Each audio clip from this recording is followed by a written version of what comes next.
Assalamualaikum warahmatullahi wabarakatuh.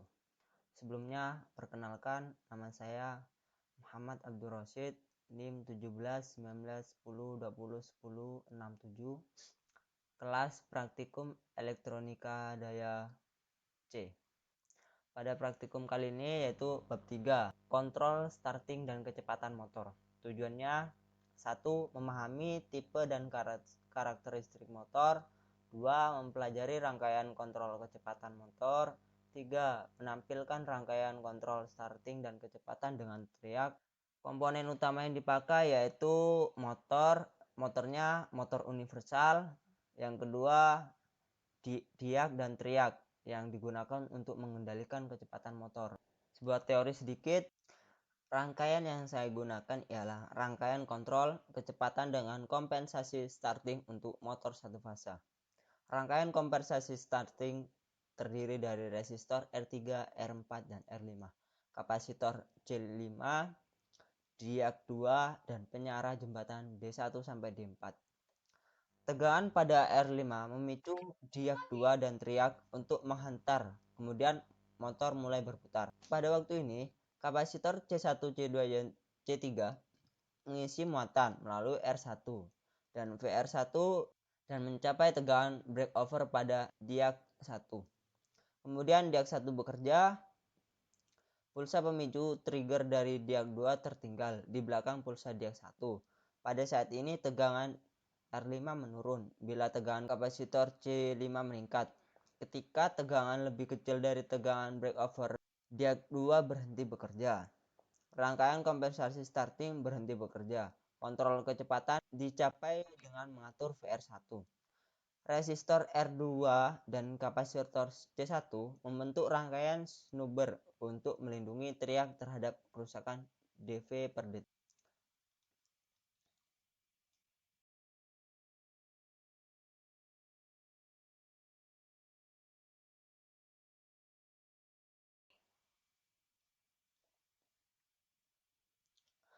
Berikut adalah rangkaian percobaan kontrol yang akan digunakan. Mari kita langsung saja ke simulasi, yaitu di Proteus.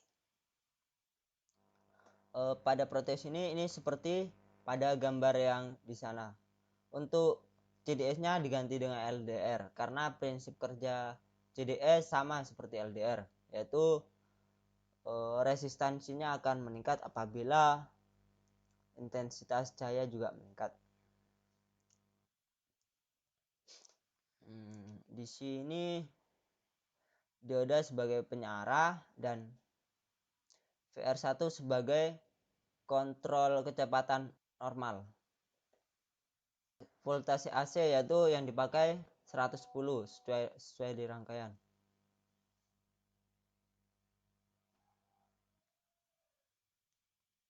Kemudian ini langsung kita lanjut aja. Ini terhubung dengan 2 dan 4 dan 5. Dan ini dan 8 terhubung. Mari kita lihat hasilnya. Kita run.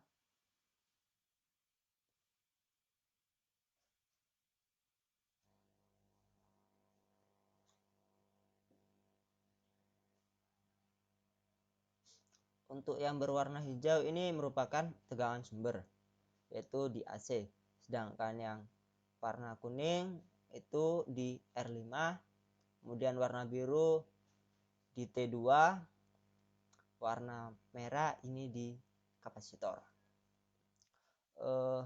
Pada saat ini saya atur resistansinya sekitar 19% dari 250K dan didapat gelombang pada R5 seperti ini dan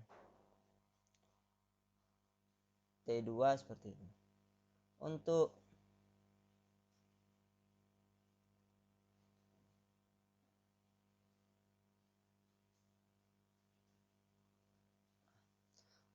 beda fase antara R5 dengan tegangan sumber tidak ada beda fasenya. Tetapi untuk yang di T2 terdapat beda fase dan begitu pula dengan di kapasitor. Sama seperti tegangan sumber. Mari kita kembalikan lagi ke posisi. Ini sudah saya kembalikan pengaturannya. Mari kita naikkan untuk potensinya. Itu pada T2 semakin tinggi, ketika mencapai resistansi tertentu, ini tidak ada tegangan sama sekali. Itu yang artinya tegangannya kecil.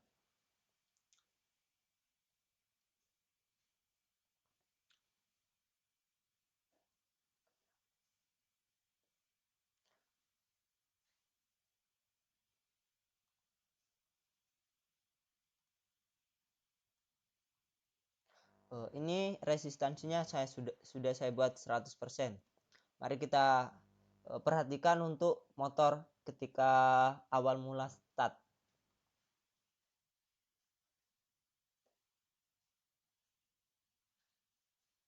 Terlihat bahwa 2, kemudian kembali ke 1. Jadi pada rangkaian ini motor akan berkecepatan tinggi pada posisi awal, sehingga tetapi kembali ke kecepatan normal setelah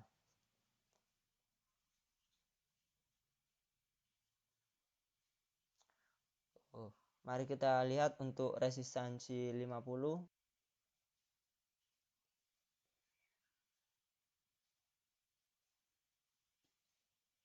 Tidak mencapai 2 untuk kecepatannya, tapi terdapat kecepatan tapi di sini sekitar 0,01, begitu lambat. Mari kita sangat untuk resistansinya 0%, itu tidak ada resistansi sama sekali. Kita lihat posisi start, gelombangnya hampir sama. Mari kita naikkan sedikit-sedikit yang terjadi pada gelombangnya.